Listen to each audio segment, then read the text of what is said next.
If you were born before 1960, take a close look at your pension deposits and your latest tax return because you may be missing benefits worth more than $3,400 a year. This is not a secret government check, and age alone does not guarantee you anything. But one overlooked supplement, an unfiled return, or a benefit that was never activated could quietly cost you hundreds of dollars every month. What the headline really means. Before we examine the programs, let's be honest about that $3,400 figure. Canada has not announced a universal $3,400 payment for everyone born before 1960. There is no special form that automatically gives every senior that amount. The figure represents what an eligible person might miss when one or more existing benefits are not being paid correctly. The largest possible gap is often the Guaranteed Income Supplement, or GIS. However, smaller amounts from the Canada Groceries and Essentials benefit, age-related tax credits, pension income credits, and provincial programs can also add up. Consider a simple example. Imagine that Service Canada determines a single senior is entitled to $230 a month in GIS. Over 12 months, that comes to $2,760. If the same person also qualifies for the maximum annual Canada Groceries and Essentials benefit of $679, the combined value would be $3,439. That example shows how the headline is possible, but it is not a promise. The actual result depends on income, marital status, residence history, and the types of pensions a person receives. People born before 1960 are now at least 66 years old. Most of the programs in this video actually begin at age 65, which means some people born during 1960 may qualify as well. This video is for general information. It is not personal financial, tax, or legal advice. Always confirm your situation through Service Canada, the Canada Revenue Agency, or a qualified professional. Start with the Guaranteed Income Supplement. If you only check one program after watching this video, make it the GIS. The Guaranteed Income Supplement is a tax-free monthly benefit for eligible lower-income seniors who receive old age security and live in Canada. It is deposited together with OAS, so your bank statement may show only one combined payment. That can make the supplement easy to miss. Someone may see a government pension deposit every month and assume everything is included, even when they are receiving OAS without GIS. For July through September 2026, a single divorced or widowed senior may qualify with annual income below $22,800. The maximum GIS payment for that category is $1,123.17 a month. For a couple in which both partners receive full OAS, the combined income threshold is below $30,096, and each eligible partner may receive up to $676.09 a month. Those are maximum figures. Most people will receive less because GIS decreases as other income rises. The calculation also changes according to whether your spouse receives OAS, GIS, or the allowance. Here is where people sometimes make the wrong assumption. Receiving CPP or a small workplace pension does not automatically disqualify you. What matters is the amount of income counted under the GIS rules. Suppose a retired person receives OAS, a modest CPP pension, and a small amount from a former employer. They may decide their income is probably too high and never ask Service Canada to check. If that person was actually eligible for just $285 a month in GIS, the annual value would be $3,420. That is why guessing can be expensive. Some seniors are enrolled automatically when the government has enough information, but you should not assume that happened in your case. Check your Service Canada letters or sign in to your My Service Canada account. Look at the details of your OAS payment and see whether GIS is listed. If it is not listed and your income is near the published limit, contact Service Canada. Ask whether you were assessed for GIS and whether an application or income statement is still required. What if you recently retired? there is another situation that deserves special attention. GIS is normally calculated using income from the previous calendar year. That works reasonably well when a person's income remains stable, but retirement can create a misleading picture. Imagine you worked for part of 2025 and retired near the end of the year. Your 2025 income might make you appear ineligible, even though your income for 2026 will be considerably lower. In certain circumstances, such as retirement or a reduction in pension income, Service Canada may be able to use an estimate of your current year income instead of relying entirely on the previous year. This requires a proper assessment, and additional information may be requested. Do not simply wait until next year and hope the payment corrects itself. Contact Service Canada, explain when your employment or pension income changed, and ask whether your current income can be reviewed. The same principle applies after the death of a spouse, a separation, or another major change in family income.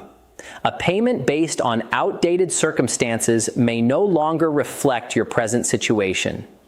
The tax return that unlocks your benefits. Many seniors say, "I don't earn enough to pay income tax, so why should I file a return?" The answer is that your tax return does more than calculate tax. It also gives the government the income information needed to calculate several benefits and credits. If you do not file, you may owe no tax at all and still lose access to payments. Your GIS could be interrupted, the CRA may be unable to calculate your quarterly benefit, and provincial programs may not receive the information they need. If you have a spouse or common law partner, both of you should normally file. Many programs use combined family income, even if only one person receives the payment. Also make sure the CRA and Service Canada have the correct marital status, address, and banking information. A marriage, separation, reconciliation, or death can change how benefits are calculated. Living separately because one spouse is in a long-term care home may also be treated differently from the end of a relationship. Report the facts accurately and ask the appropriate department how the rules apply. If you receive a letter requesting income details, do not ignore it. The letter does not necessarily mean you have done anything wrong. The government may simply need information before it can continue or recalculate a payment. Check the Canada Groceries and Essentials benefit. The former GST/HST credit is now called the Canada Groceries and Essentials benefit, or CGEB. It is a tax-free, income-tested benefit paid 4 times a year. It is not exclusively for seniors, and reaching age 65 does not create automatic entitlement. However, many seniors with modest incomes may qualify. For the July 2026 to June 2027 payment period, an eligible single person could receive up to $679 for the year. A married or common law couple could receive up to $890. The CRA uses information from your 2025 tax return to calculate payments for this benefit period. There is usually no separate benefit application for someone who has filed a Canadian return and provided the required information. You can find your entitlement under Benefits and Credits in your CRA account. The notice should show the annual amount and the payment schedule. If you expected a payment but did not receive one, check the notice before assuming the government made a mistake. Your return may still be processing, your income may be above the qualifying level, or the CRA may need updated personal or banking information. Remember that the maximum is not what everyone receives. Your family income and marital status determine the actual amount. Don't confuse a tax credit with a cash payment. The federal age amount is another valuable but frequently misunderstood tax provision. For the 2025 tax return, a person who was at least 65 on December 31st, 2025 and had net income of $45,522 or less could claim the full federal age amount of $9,028. A reduced claim may be available at higher incomes up to the applicable limit. The important word is claim. This is not a $9,028 check. The age amount is a non-refundable tax credit that can reduce federal income tax. At the 15% federal credit rate, the full claim can reduce federal tax by approximately $1,354, provided you owe enough tax to use the credit. If your federal tax has already been reduced to zero, the unused portion will not normally be paid to you as a refund. However, part of the amount may sometimes be transferred to a spouse or common law partner. Provinces and territories may offer their own age amounts as well. Those values and income limits vary depending on where you live, while Quebec has its own provincial tax system. Most tax software calculates these credits, but errors can happen if a return is incomplete or information is entered in the wrong place. Review line 30100 of your federal return and the related provincial or territorial form. Look at your pension income credit. If you receive eligible pension or annuity income, you may also qualify for the federal pension income amount. This allows a claim of up to $2,000 of eligible pension income. Once again, it does not mean you receive $2,000 in cash. Its maximum federal tax value is generally up to $300, plus any related provincial or territorial reduction. Workplace pension payments often qualify. Certain RRIF withdrawals and annuity payments may also qualify after age 65. CPP and OAS payments by themselves do not normally qualify for this particular credit. That distinction is important because some retirees assume every payment described as a pension receives the same tax treatment. Review line 31400 of your return. If it is blank and you receive income from a workplace pension, RRIF, or annuity, ask your tax preparer why it was not claimed. Could pension splitting reduce your tax? Couples may also want to examine pension income splitting. Canadian tax rules allow someone to allocate up to 50% of eligible pension income to a spouse or common law partner. The couple makes a joint election using Form T-1032. This does not move money from one bank account to another. It changes how eligible pension income is reported on the two tax returns. Pension splitting may help when one partner has a substantially higher taxable income than the other. It may also allow both partners to use the pension income credit in certain circumstances. But splitting is not automatically beneficial. It can change income-tested credits, provincial benefits, and possible OAS recovery tax calculations. The best percentage may be 0, 20%, 50%, or something in between. Compare the complete household result before making the election rather than focusing on only one person's refund. Support that does not arrive as cash. Not every valuable program appears as a deposit. The Canadian Dental Care Plan may help cover eligible dental services for people who do not have access to private dental insurance, have filed the required tax returns, have adjusted family net income below $90,000 and meet the Canadian residency requirement. This does not guarantee free dental care. Depending on income and the dentist's charges, you may still have a co-payment or an additional amount to pay. Ask for a written estimate before treatment and confirm what the plan will cover. Provincial, territorial, and municipal programs should also be checked. Depending on your location and circumstances, assistance may include property tax grants or deferrals, prescription coverage, rent support, energy rebates, transit discounts, and provincial senior supplements. A benefit available to a senior in Ontario may not exist in the same form in Alberta, British Columbia, Nova Scotia, or Quebec.